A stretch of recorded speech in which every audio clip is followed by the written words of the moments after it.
Olá, sou José Luiz, professor de Auditoria Fiscal da Faculdade São Francisco de Assis. Nossa aula de hoje é sobre a seleção, programa de trabalho e caráter preventivo da auditoria fiscal.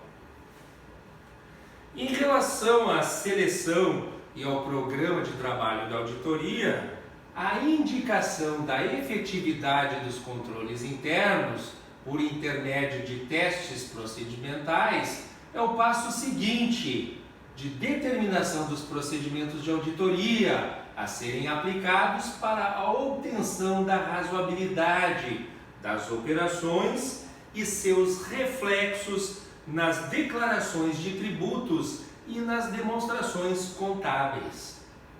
É nesse momento que se determinam, por meio de um programa detalhado de trabalho por área a ser coberta, os procedimentos de auditoria, considerando-se a natureza, entendida como o tipo de procedimento de auditoria a ser aplicado, a extensão, correspondente à quantidade de itens de uma mesma operação a serem examinados, e a profundidade, compreendida como a quantidade de dados de um item a serem examinados.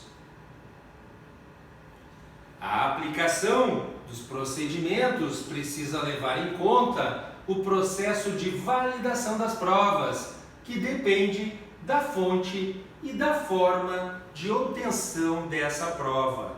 Nesse caso, a prova obtida de fonte externa tem mais validade do que aquela que foi obtida internamente, porque aquela que foi obtida internamente nos foi dada pela administração, já aquela que a gente obteve por fontes externas já não existe conflito de interesses, por isso ela vale mais. Quando as provas são obtidas direta e pessoalmente pelo auditor, naturalmente elas terão mais validade do que aquelas que ele recebeu indiretamente dos administradores. As evidências obtidas são aquelas oriundas dos procedimentos de auditoria fiscal e que irão permitir a formação e a fundamentação do auditor.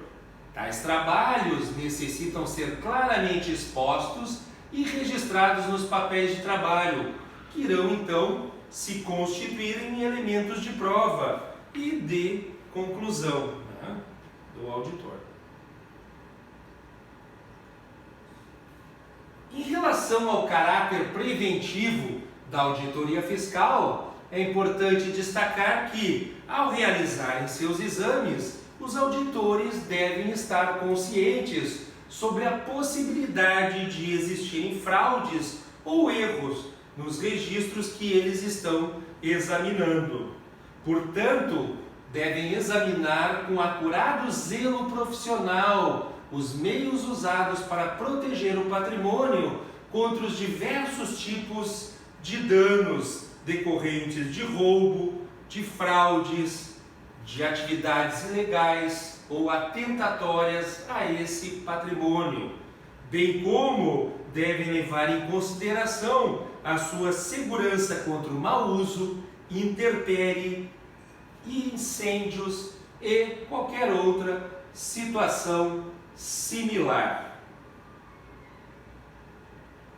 Os auditores, então, eles devem ter conhecimentos técnicos sobre os sistemas e procedimentos da organização, bem como sobre os tipos de características básicas de fraudes e de erros possíveis então de ocorrerem nas áreas ou nas atividades que estão sob exame do nosso auditor fiscal.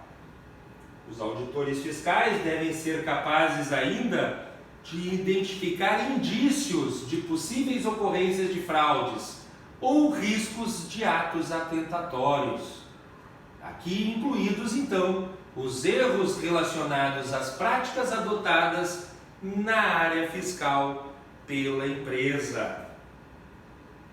A NBCT 12 no item 12.1.4, conceitua fraude e erro como segue. O termo fraude, segundo o item 12.141, aplica-se aos atos voluntários. Isso é o que diferencia do erro, que é involuntário.